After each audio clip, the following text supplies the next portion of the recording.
Diz assim o texto: Este é aquele que veio por água e sangue, isto é, Jesus Cristo, não só por água, mas por água e por sangue. E o Espírito é o que testifica, porque o Espírito é a verdade. Porque três são os que testificam no céu: o Pai, a Palavra e o Espírito Santo. E estes três são um. E três são os que testificam na terra: o Espírito, a água e o sangue. E estes três concordam num.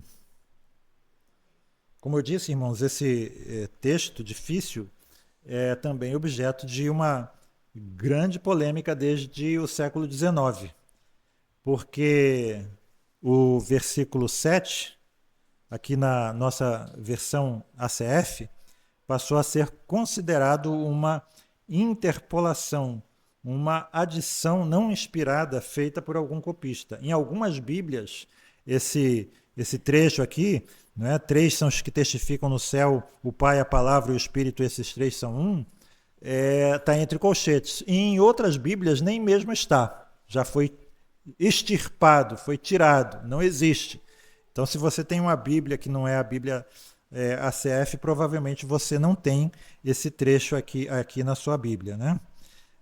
Vocês sabem, os irmãos da igreja, pelo menos sabem que essa é uma questão muito mais ampla. Então, aqui, aos nossos visitantes, eu queria fazer aqui uma breve retrospectiva dessa polêmica, né? Nós estamos ainda, na verdade, em meio a um processo de aceitação, um processo histórico de aceitação de um texto original, de um texto grego do Novo Testamento, de menor qualidade, que é chamado de texto crítico, e de um processo ao par e passo de rejeição do melhor grupo de textos gregos do Novo Testamento, que é chamado de texto recebido.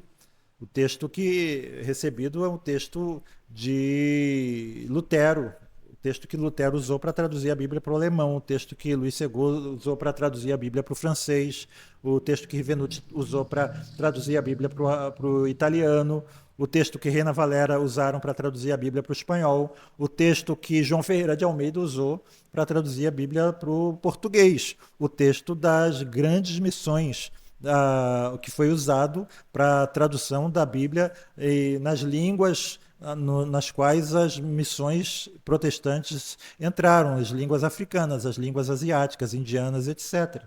Então, o texto crítico, o texto que está sendo usado pelas Bíblias da Sociedade Bíblica do Brasil, ele é baseado em 3 códices. O códice é o antepassado do livro, né? Antigamente era rolo, né? A gente usava o rolo e passaram a costurar páginas assim, né? E é como se fosse o livro na pré-história, só que manuscrito, né? Então, são 3 códices. O Vaticanos, os Sinaíticos e o Alexandrino. E o texto receptivo, o texto Receptus, ele é baseado na esmagadora maioria dos manuscritos gregos existentes, mais de 5.000. Então, cerca de 90% dos textos descobertos correspondem ao texto que eu acabei de ler para os irmãos, na qual a ACF se baseia, né? O texto Receptus, ele sempre foi usado pela igreja até o século XIX. Ele foi usado até essa alta crítica passar a achar defeitos nele, né? Que defeitos eles acharam? Por exemplo, o defeito da clareza. O texto Receptus tem mais clareza. E os críticos do texto Receptus veem, nesses versículos que têm mais clareza, acréscimos feitos por copistas ou modificações feitas por copistas para tornar o texto mais claro. Os adeptos do texto crítico usam como critério de qualidade o critério do texto de leitura mais difícil. Ou seja, eles dizem assim, entre um texto mais obscuro e um texto mais claro, entre um texto onde a doutrina está mais clara e um texto onde a doutrina está mais escondida, prefira sempre o texto mais curto. Obrigado. Ou prefira o texto onde a doutrina está mais escondida do que o texto mais mais comprido e o texto onde a doutrina é mais clara. Exemplos. Vou dar aqui um exemplo do texto mais curto ou comprido. Os irmãos da igreja já estão carecas de saber, né? Mateus 5,44. No texto crítico diz assim: Eu, porém, vos digo, amai os vossos inimigos e orai pelos que vos perseguem. E o texto receptos? Eu, porém, vos digo, amai aos vossos inimigos, bendizei os que vos maldizem, fazei bem aos que vos odeiam e orai pelos que vos maltratam e vos perseguem, para que sejais filhos do vosso Pai que está nos céus. Existem algumas pessoas mais idosas que tinham uma leitura da Bíblia da Almeida Revista e Corrigida, que é uma mescla, uma mistura dos dois textos, que dizia assim: eu me lembro que tinha uma passagem de Paulo dizendo assim, onde Jesus dizia para Paulo, duro és para ti recalcitrares contra os aguilhões. Mas se você for ver o episódio da conversão de Paulo, em Atos 9, né, você não vai ter esse texto. Por quê? Porque ele foi já tirado das Bíblias da Sociedade Bíblica do Brasil. Faz parte do texto receptos, mas não faz parte do texto crítico. Um texto onde uma doutrina é mais clara, onde a doutrina é mais escondida. 1 Timóteo 3,16. Texto crítico. Evidentemente, grande é o mistério da piedade. Aquele que foi manifestado na carne, foi justificado em espírito, contemplado por anjos, pregado entre os gentios, crido no mundo e recebido na glória. Reparem, qual é a referência de quem o texto de Paulo está se referindo aqui?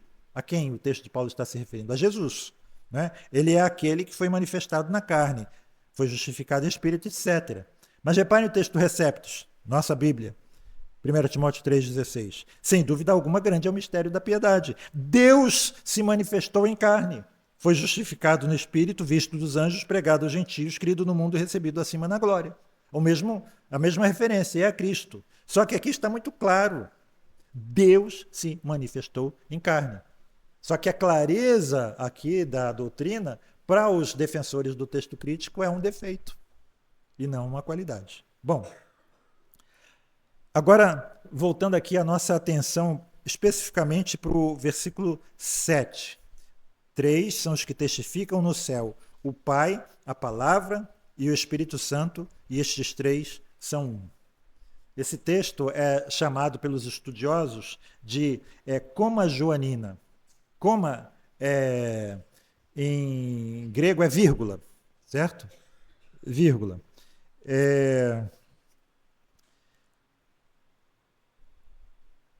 E os argumentos, o primeiro argumento é que eles não são, esse versículo não é encontrado nos textos que eles consideram os melhores, que é o texto crítico, né, que é baseado nesses 3 manuscritos, sinaítico, vaticano e alexandrino.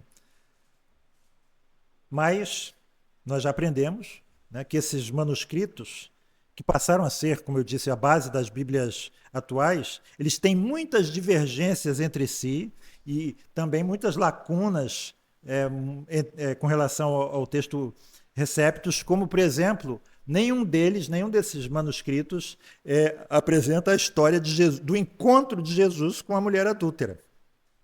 Nas Bíblias mais antigas da Sociedade Bíblica do Brasil, por exemplo, a Almeida Revista Atualizada, primeira edição, o texto do encontro de Jesus com a mulher adúltera está todo entre colchetes. Por quê?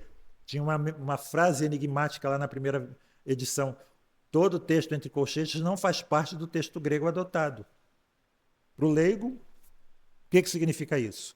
Significa o seguinte, que João Ferreira de Almeida traduziu a escritura com base no texto receptos, só que agora os editores da Sociedade Bíblica do Brasil rejeitaram o texto receptos, adotaram o texto crítico, só que o texto crítico não tem essa passagem. E o que eles fizeram? Eles mantiveram a passagem, mas colocaram entre colchetes.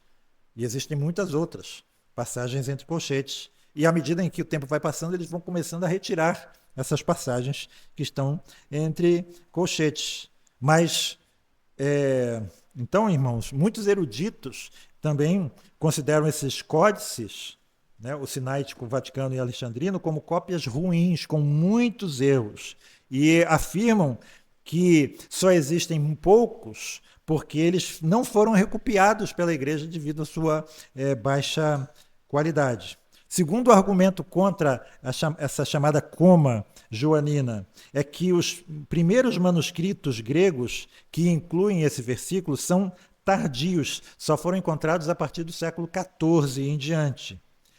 Mas o argumento favorável à manutenção, o contra-argumento, é que essa coma sempre fez parte da tradição textual bíblica do Império Romano do Ocidente, da língua latina.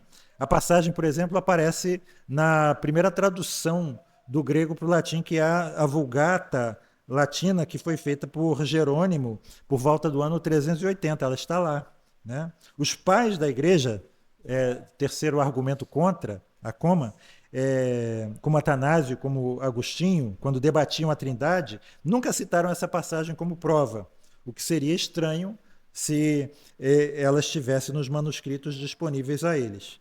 Mas o contra-argumento é que outros pais da igreja, como por exemplo Cipriano de Cartago, no século III, fazem referência a essa forma trinitária aqui do verso 7. Outros argumentos a favor da coma, irmãos. Jerônimo, que foi o tradutor da Vulgata, ele escreveu o seguinte, que os hereges arianos passaram a excluir esse versículo das suas versões. Não sei se vocês sabem que os arianos são os, grosso modo, como se fossem os antepassados dos testemunhos de Jeová. Eles não consideravam Jesus como Deus e o Espírito Santo como um ser pessoal. E se você estuda a história da igreja, você vai saber, vai aprender que no século IV, quase todo o Império Romano havia se rendido ao arianismo, principalmente no Oriente, língua grega, né? O Constantino, ele só se batizou no leito de morte. Quem o batizou foi um ministro ariano, um herege. Segundo argumento a favor da coma, reparem que sem o versículo 7, como está aqui, o fluxo dos versículos 6 a 8, ele parece abrupto. O Espírito, a água e o sangue testemunham na terra. Mas onde está o contraponto no céu? O contraponto do verso 7 aqui, ele traz esse equilíbrio literário e ele apresenta o que a gente chama de paralelismo hebraico na mente de João. Além disso, uma questão aqui mais especializada no grego, o versículo 6 trata dessas três testemunhas, espírito, água e sangue. E o versículo 8, ele usa para essas três testemunhas, espírito, água e sangue, no original grego, um artigo masculino para essas três testemunhas. O que sem o versículo 7 na nossa versão fica muito estranho, porque os substantivos água e sangue no grego exigem um pronome neutro e não um pronome masculino. Mas com o versículo 7, há uma transição de testemunhas no céu masculinas para testemunhas na terra neutras, mas que essas testemunhas na terra são introduzidas concordando com o contexto masculino das testemunhas, o que torna o artigo masculino plural usado no grego muito adequado. Terceiro argumento, irmãos. Os nossos antepassados puritanos, tanto os puritanos ingleses, como os americanos, sustentaram o versículo 7 como testemunho, como escritura inspirada, inclusive usando esse versículo quando combatiam os unitários, que não acreditavam na Trindade. Quarto lugar, a alta crítica da Bíblia tem métodos de análise textual muito questionáveis, muito sujeitos a críticas. E as razões que eles usam para duvidar da autenticidade desse versículo 7 são baseadas, segundo vários estudiosos, em evidências que não captam a totalidade da história textual e a ação divina de preservação das Escrituras. Por isso, irmãos, nós temos excelentes razões para crer que o versículo 7, como está na nossa Bíblia ACF, é inspirado, razões que vão além da análise, digamos assim, puramente acadêmica, razões que nos remetem até à aceitação do texto pela Igreja de Cristo ao longo dos séculos, que para nós é muito mais forte do que as objeções da crítica textual moderna. Então, se nós realmente cremos na preservação providencial da Escritura, nós veremos neste versículo aqui uma joia inspirada da doutrina da Trindade, preservada por Deus, inspirada pelo Espírito Santo. Então, nós vamos aqui, né, à exposição desses versículos 6 a 8, conforme nós encontramos aqui na Bíblia ACF. O bloco que vai do verso 6 e termina no verso 12, irmãos, nós temos aqui Jesus nesse bloco, João nesse bloco, continuando a tratar dessa doutrina que nós estamos vendo da fé que vence o mundo, a fé em Jesus Cristo como o Filho de Deus. E a exposição de João aqui nesse bloco pode ser dividida em 3 partes. Nos versículos 6 a 8, João nos apresenta as testemunhas de Jesus Cristo. Nos versículos 9 e 10, ele nos dá as razões pelas quais nós devemos aceitar o testemunho delas.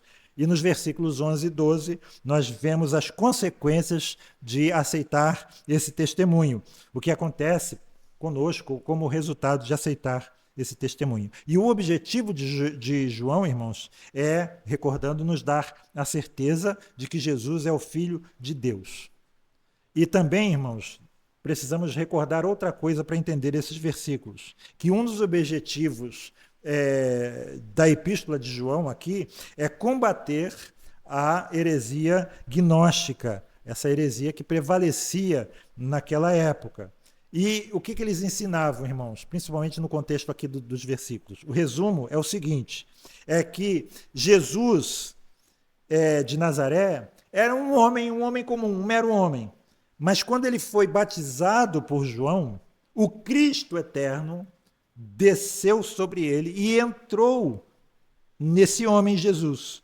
Então, a partir do batismo de Jesus, o Cristo eterno passou a usar o corpo de Jesus como um veículo para se comunicar aos homens. E isso continuou até que, pouco antes da crucificação, o Cristo eterno saiu do homem Jesus e voltou para o céu. E assim, quem foi crucificado foi apenas o homem Jesus. E essa era uma heresia muito comum nos primeiros séculos, e aqui João está combatendo esse ensino, mostrando, irmãos, esse fato poderoso, que o bebê que se encontra na manjedoura e o homem que se encontra na cruz é o Deus homem, é Deus encarnado.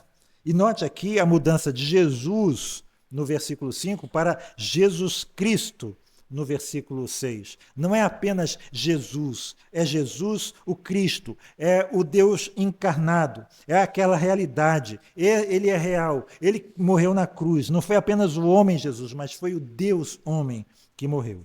E Jesus acrescenta aqui ainda, irmãos, de modo mais detalhado, no versículo 6, que Jesus Cristo é aquele que veio por água e sangue. Primeiro eu queria que você note o verbo aqui. Eu penso que na semana que vem eu quero tratar um pouco mais desse tema aqui, mas o verbo é muito significativo. Esse verbo vir, ele traz em si não apenas o fato de que ele veio, mas traz em si também o propósito da vinda dele. E eu queria só dar aqui 2 exemplos da forma como esse verbo é usado nos evangelhos. Por exemplo, a pergunta feita a Jesus por João Batista: és tu aquele que haveria de vir? Lucas 7,19. Essa era uma frase muito comum entre os judeus. O Messias era aquele que viria e faria certas coisas. E Jesus, ele dá como prova o fato de que ele realmente estava fazendo muitas coisas. João 1,7 também. Pois a lei foi dada por intermédio de Moisés e a graça e a verdade vieram. O verbo vir, por intermédio de Jesus Cristo. Ou seja, a graça e a verdade vieram por Jesus. Jesus, ele veio e ele também as trouxe para nós. Então, com esse verbo, João não está apenas se referindo à encarnação de Jesus, mas também mostrando que ele viria nos trazer certos benefícios com a sua vinda. João está dizendo aqui, ele veio para nós como o Messias, pela água e pelo sangue. Não só por água, mas também por sangue. E aqui, o que João quer dizer com água e sangue? Tem comentarista que vê aqui, muitos veem, uma referência à água e ao sangue que saíram do lado de Jesus quando ele foi lancetado na cruz, quando ele morreu, né? Outros dizem que essa referência aqui são aos elementos do batismo. Desculpe, os elementos da ceia, do batismo e da ceia, né? Água e sangue. Mas eu queria mostrar aqui, espero ter sucesso nisso, que essas referências são realmente ao batismo e à morte do Senhor. Jesus Cristo é aquele que nos veio dar benefícios pela água do seu batismo, como diz um comentário, e pelo sangue da sua morte na cruz. Reparem que Deus falou a João Batista que o Messias seria conhecido pela vinda, que a gente pode traduzir aqui pelo testemunho do Espírito sobre ele por ocasião do seu batismo. Vejam aqui, eu selecionei aqui João 1, 31 e 33. E eu não o conhecia, mas para que ele fosse manifestado a Israel, vim eu, por isso, batizando com água. E João testificou dizendo, eu vi o Espírito descer do céu como pomba e repousar sobre ele. Eu não o conhecia, mas o que me mandou batizar com água, quem foi? Deus o Pai. Esse me disse, sobre aquele que vires descer o Espírito, a outra testemunha, e sobre ele repousar, esse é o que batiza com o Espírito Santo. E quando o nosso Senhor foi batizado, o que aconteceu? O Espírito testemunhou que ele era o Messias descendo sobre ele. Deus Pai também testemunhou a seu respeito, dizendo, a gente encontra isso em Mateus 3,17, este é o meu Filho amado em quem me comprazo. E a palavra que João diz aqui no verso 7, como que ela testemunhou no céu? A gente aprende em João 3,13, Jesus falando com Nicodemos, e essa partícula só se encontra no texto receptus, não se encontra no texto crítico, né? Ele diz assim a Nicodemos, ora, ninguém subiu ao céu senão o que desceu do céu, o Filho do Homem, e agora a partícula do texto receptus que não está no crítico, que está no céu. Ou seja, Jesus está dizendo para Nicodemos que aquele que está falando com ele, o Filho do Homem, ao mesmo tempo que ele está ali falando com ele, sendo limitado por um corpo no tempo e no espaço, ele também está no céu. Nunca deixou de ser Deus. Nunca deixou os seus atributos. Ele era perfeitamente Deus e continuou sendo Deus enquanto se encarnava, enquanto era reconhecido em figura humana. Ou seja, ele estava ainda enchendo todas as coisas com a sua onipresença. E na sua morte, quando seu sangue foi derramado na cruz, novamente, o Pai deu testemunho dele. Veio escuridão sobre a terra, o véu do templo se rasgou de alto a baixo, houve um tremor de terra, mortos saíram dos seus sepulcros. Nós lemos isso em Mateus 27. E esses milagres foram o testemunho de Deus o Pai acerca do seu Filho e foram suficientes para persuadir o centurião e os soldados romanos que estavam com ele de que, como dizem as Escrituras, ele era verdadeiramente o Filho de Deus. E já caminhando para o final, irmãos, eu gostaria que a gente meditasse aqui um pouquinho sobre essa questão da água e do sangue. Como vemos, como eu quero dizer aqui para os irmãos, um dos objetivos da vinda do Senhor Jesus. Um deles, o grande, era libertar o seu povo da escravidão do pecado, das consequências da escravidão do pecado. Todos nós sabemos disso, estávamos debaixo da ira de Deus, nós precisávamos ser libertos do poder do mundo, da carne e do diabo. E o Messias, o Salvador, precisava vir para fazer a expiação por esse pecado, para nos libertar do poder do pecado. Essa foi a sua grande tarefa, o seu grande trabalho. E João nos ensina aqui que Jesus veio como Messias e executou esse trabalho. Ele cumpriu a sua tarefa.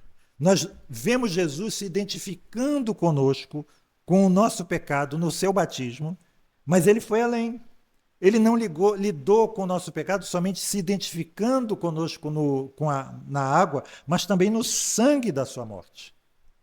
E nós lemos em Isaías 53, que já havia 700 anos antes da vinda do Senhor Jesus, profetizado a respeito da missão do Messias, dizendo: ao Senhor agradou moê-lo, fazendo-o enfermar, quando ele dera a sua alma como oferta pelo pecado. E depois, mais adiante, ele diz, Isaías, que ele verá o fruto do penoso trabalho da sua alma e ficará satisfeito. O meu servo, o justo, justificará a muitos, porque as iniquidades deles levará sobre si. Então, irmãos, bem a propósito, nessa ocasião da ceia, João não está somente interessado que compreendamos a pessoa, como ele é, o que ele é, mas também a sua obra. João não está interessado em que nós compreendamos quem é Jesus num sentido meramente teórico, meramente acadêmico. Ele quer que nós compreendamos o que ele fez por nós, o que ele fez por mim, o que ele fez por você. E se nós viermos a compreender isso, nós podemos dizer do fundo da nossa alma e do fundo do nosso coração: ele é o meu Messias, é por meio dele, somente por meio dele, que eu posso ser liberto do poder da morte, do poder do mundo, do poder da carne, do pecado, do diabo e de tudo que se levanta contra mim e vencer qualquer coisa. Eu quero dizer mais uma palavra aqui sobre esse versículo 7. Muito embora as três distintas pessoas da Trindade testifiquem, e esses três são um, ou seja, eles concordam na mesma coisa e o testemunho deles é unânime: Jesus Cristo é o Filho de Deus, é o Salvador do mundo. Esse é o versículo da Bíblia em que a doutrina da Trindade, como eu já falei, aparece de forma mais clara e definida. Em contraste com o testemunho da Trindade no céu, João apresenta também o testemunho tríplice na terra. E dessa maneira, reparem, irmãos, os céus e a terra apontam para a mesma pessoa, Jesus Cristo, o Filho de Deus. E se nós admitimos o testemunho dos homens, o testemunho de Deus é maior. Ora, esse é o testemunho que Deus dá acerca do seu Filho, diz o verso 9. Diante das testemunhas que João nos apresenta, nós só temos duas alternativas: ou crer nas testemunhas ou rejeitar as testemunhas. Nós sabemos que a palavra de três testemunhas deve ser aceita por um tribunal como estabelecendo a verdade. Jesus afirmou isso em Mateus 18,15. Ora, se teu irmão pecar contra ti, vai e repreende-o entre ti e ele só. Se te ouvir, ganhaste a teu irmão, mas se não te ouvir, leva ainda contigo um ou dois, para que pela boca de duas ou três testemunhas toda a palavra seja confirmada. Paulo cita esse verso em 2 Coríntios 13:1. E ele escreve em 1 Timóteo 5,19 que nós não devemos aceitar acusação contra presbítero, senão por duas ou três testemunhas. Nós sabemos, irmãos, que o testemunho, mesmo de três homens, pode ser falho. Existe um ditado no meio jurídico, me corrija o doutor se eu estiver errado, que a testemunha é a prostituta das provas, não é? É a pior de todas as provas. E mesmo o testemunho de três homens pode ser realmente falho. Mas, irmãos, o tríplice testemunho de Deus é infalível, porque nós aprendemos que Deus não é homem para que minta, nem filho do homem para que se arrependa. Porventura diria ele e não o faria? Ou falaria e não o confirmaria? Então nós podemos ter absoluta certeza da veracidade daquilo que João está escrevendo. Confiar absolutamente na fidelidade de Deus. Podemos realmente confiar no testemunho que o Deus o Pai dá acerca de seu Filho. Ele venceu o pecado e nós podemos vencer o pecado com ele e nele. Você confia nesse testemunho? Que Deus nos abençoe. Pai Celeste, nos preparando agora, Senhor, para a ceia do Senhor. Nos preparando, Senhor Deus, para ter comunhão com o corpo e com o sangue do Senhor Jesus. Nós te pedimos que possamos realmente meditar em todas essas coisas, Senhor Deus, e com o coração extremamente grato, como temos aprendido, Senhor, olhar para a tua lei como um padrão, como o padrão objetivo do nosso comportamento, do nosso viver, Senhor. Que possamos, Senhor Deus, olhar para a tua lei e ver nela, Senhor Deus, a tua vontade para as nossas vidas, Senhor.